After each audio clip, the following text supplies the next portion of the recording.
ভাইজ্যাক ভ্রমণের সাথে আরাকু যাবেন না তা কি হয়? সম্পূর্ণ ভাইজ্যাকে ঘুরে নিরাপদে একটি হোটেল বুকিং করে তারপর 2টি দিন ধরে সাইট সিইং করে আলাদা 2টি দিন পাখি আর প্রজাপতি খুঁজেও হাতে থাকলো আরও একটি গোটা দিন। সেই দিনটি আমরা আপনাদের নিয়ে যাব আরাকু।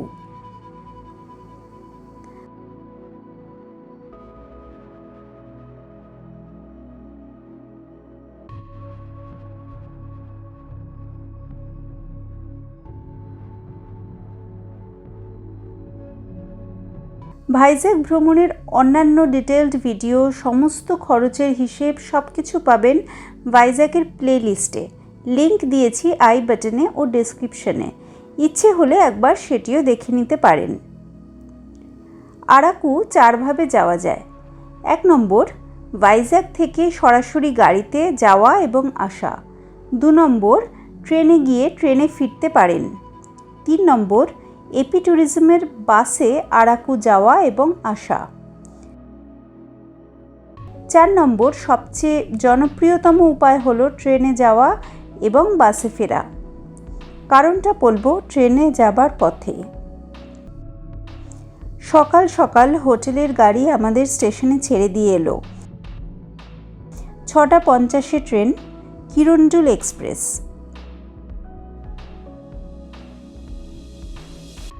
আরাকু যাওয়ার জন্য ট্রেনে উঠবো এখন। আজকে আরাকু, বোরাগুহালু আর আরাকুতে যা যা দেখার আছে সেগুলো দেখাবো আপনাদের। আমরা আরাকুতে স্টে করছি না, কিন্তু আরাকুতে স্টে করলে যারা ওয়াইল্ড লাইফ লাভার্স তাদের বলবো আরাকুতে স্টে করলে ভালো। ওখানে কিন্তু ওয়াইল্ড লাইফ ফটোগ্রাফি করার স্কোপ আছে। হ্যাঁ, এবার আমি থাকছি না কেন, কারণ আমার ট্যুরের টাইমিংটাই আর কি এরকমভাবে আর কি অ্যারেঞ্জড, তো আমার থাকা হচ্ছে না। মেবি নেক্সট টাইম থাকবো। আর আরাকু অলরেডি আমার একবার ঘোরা, তো হয়তো সামনের বার আর কি শুধু ওয়াইল্ড লাইফের জন্যই আসবো, তো তখন আর কি আরাকু থাকা যেতে পারে।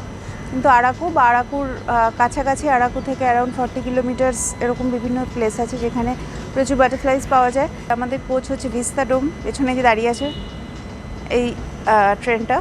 এখন ট্রেনে উঠবো, দেখাবো ট্রেনের ভেতরটাও।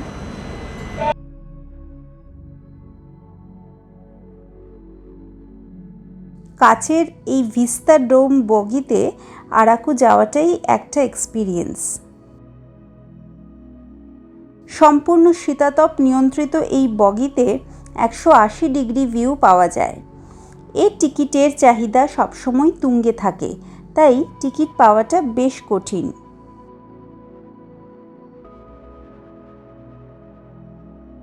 টিকিট নর্মালি আইআরসিটিসি অ্যাপে কাটা যায়।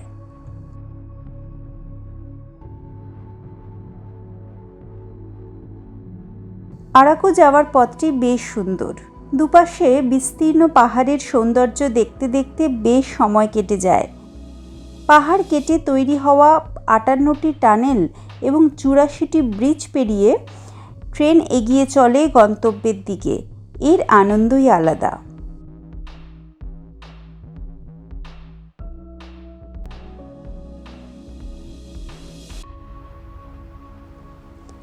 তাই যাওয়ার সময় ট্রেনে গিয়ে ফেরার সময়টা বাসে আসলে ভালো। ফেরার পথটি ট্রেনেও আসা যায়, কিন্তু কোনো ভিউ দেখা যাবে না, কারণ অন্ধকার হয়ে যাবে।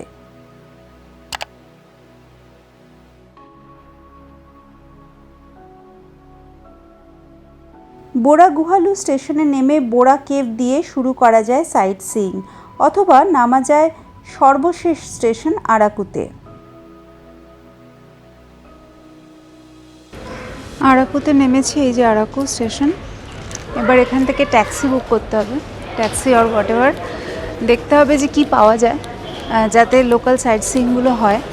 লাস্ট টাইম যখন এসেছিলাম তখন তো আমরা এপি ট্যুরিজমের সাথে এসেছিলাম। এবার করোনার জন্য এপি ট্যুরিজমের সার্ভিসটা বন্ধ আছে। এপি ট্যুরিজমের ওটার সাথে এলে একদিক দিয়ে সুবিধে যে কোনো হেডেক নিতে হয় না।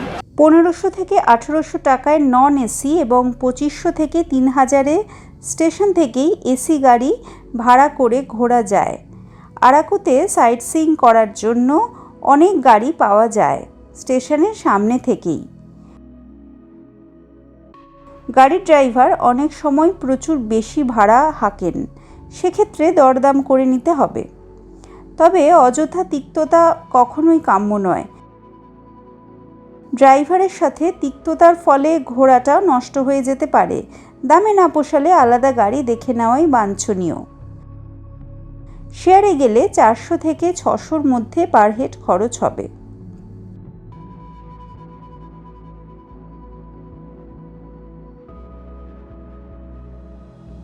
আমাদের সাইট সিইং ম্যাপে প্রথমে ছিল পদমপুরম বোটানিক্যাল গার্ডেন।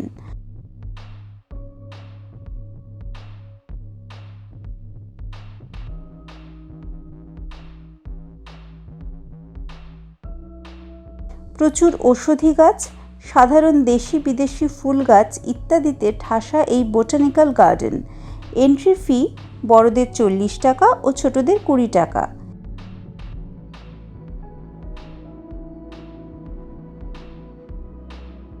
এক ঘন্টায় যেমন হাওড়ার শিবপুর বোটানিক্যাল গার্ডেন ঘুরে কিছুই দেখা শেষ হবে না, এটি আকারে অনেক ছোট হলেও 15-20 মিনিটে কিন্তু কিছুই দেখা হয় না।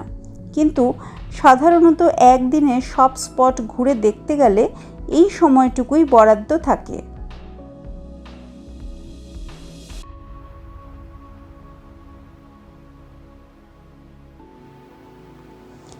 এর পরের গন্তব্য হলো ট্রাইবাল মিউজিয়াম।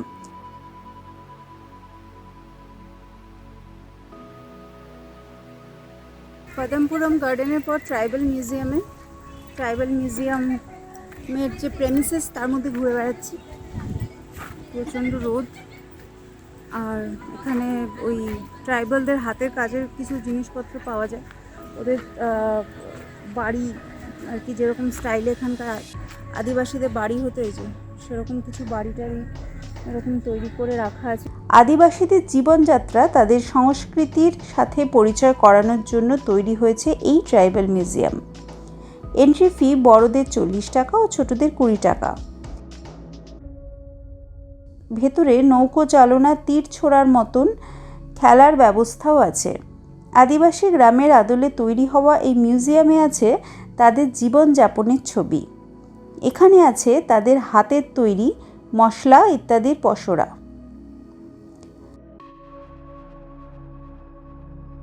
ধিমসা নাচ দেখারও ব্যবস্থা আছে। 9 বছর আগে আরাকু এসে এপি ট্যুরিজমের হরিথা হোটেলের সামনে এমনই এক ধিমসা নাচের ছন্দে পা মিলিয়েছিলাম। এবারে গিয়ে মনে পড়ে গেল সেই কথাও।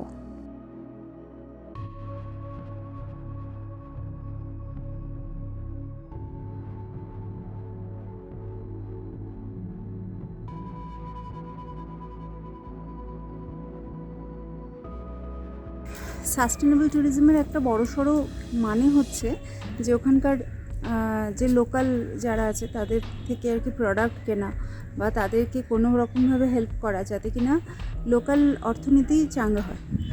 এবার সাস্টেনেবল ট্যুরিজম নিয়ে যদি আমার ব্লগটা না পড়ে থাকেন তাহলে আমি অনুরোধ করব সেটা একবার পড়ে নিতে। এটা আমি ডেসক্রিপশনে লিঙ্কটা দিয়ে দিচ্ছি। তো ওখানে একটা জিনিস মেনশন করা ছিল যে আমরা যদি লোকাল যে সুভেনির শপগুলোতে যাই, গিয়ে যদি আমরা ট্রাইবাল বা লোকালরা যে সমস্ত জিনিসপত্র বানিয়েছে সেগুলো আমরা খুঁজে বার করি এবং কিনি, তাহলে সেটা তাদের ইকোনমিক পক্ষে সেটা ভালো হবে। কিন্তু it's very hard to find, মানে আমি একটাও পেলাম না। সমস্ত চাইনিজ জিনিস বিক্রি হচ্ছে। এই সেম জিনিস আপনি দীঘা, মন্দারমণি সেখানে দোকানে যেগুলো রাখে সেই একই জিনিস এই আরাকুর মধ্যে দোকানে ওই একই জিনিস রাখা। এবার সাস্টেনেবল ট্যুরিজম ব্যাপারটা বেশ ভালো, কিন্তু ওই ঠকবাজিতে গা উজাড় হয়ে যাওয়ার মতন ব্যাপার। আপনি অরিজিনাল জিনিস পাওয়াটা বেশ টাফ, তবে হ্যাঁ খুঁজলে হয়তো পাওয়া যায়। খুঁজতে হবে, আরও বেশি সময় দিতে হবে। এরপর গেলাম গালিকোন্ডা ভিউ পয়েন্ট। অনন্তগিরি পাহাড়ের সুন্দর ভিউ দেখা যায় এখান থেকে।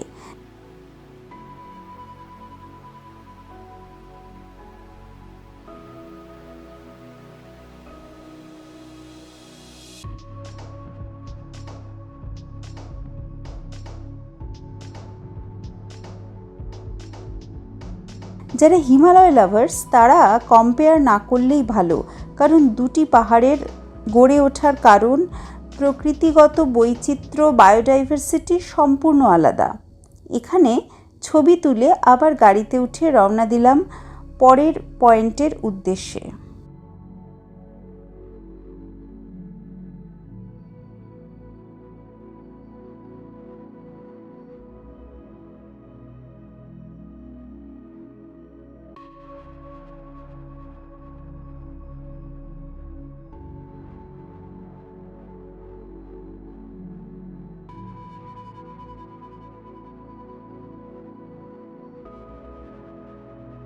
পথে পড়ে সুন্দর সাজানো স্মিথ ব্যাপটিস্ট চার্চ।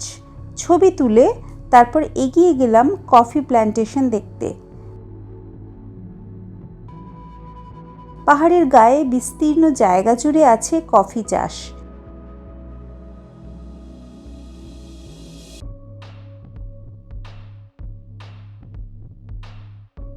সামনে বিক্রি হয় গুঁড়ো কফি, কেনাকাটা ব্যক্তিগত ব্যাপার। এরপরের গন্তব্য অনন্তগিরি ওয়াটারফলস।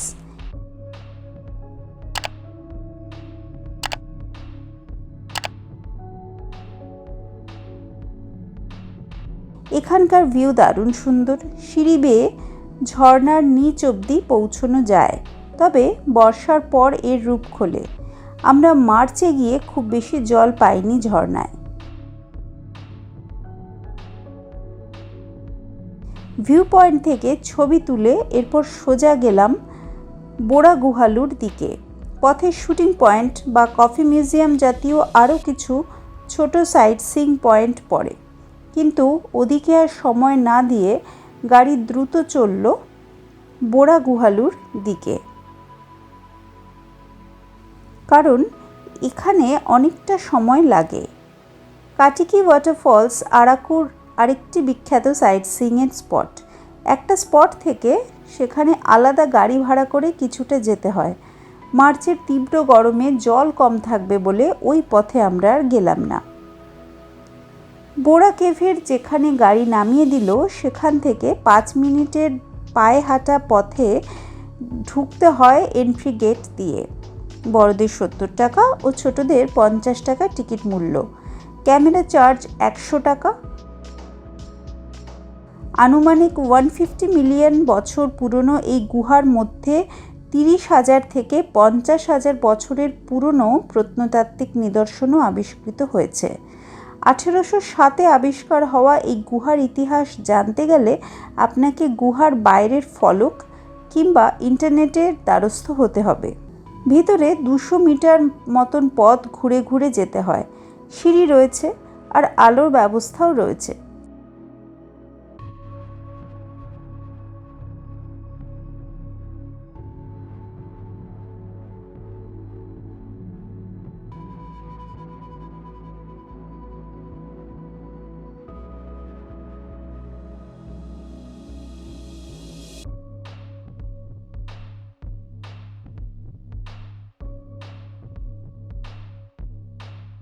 সূর্যের আলো এখানে প্রায় পৌঁছায়ই না।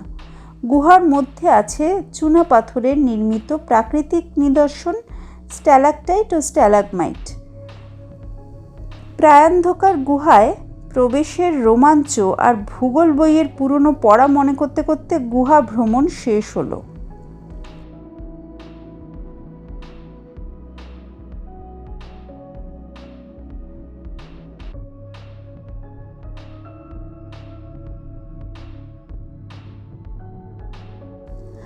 আরাকুর বিখ্যাত লোকাল খাবার বাঁশপোড়া চিকেন। বাঁশের ফাঁপা অংশে চিকেন স্টাফ করে পুড়িয়ে এই ডিশটি রান্না হয়। এছাড়াও আছে বাঁশপোড়া চিকেন বিরিয়ানি। খাদ্যরসিকরা স্থানীয় এই খাবার চেখে দেখতে পারেন।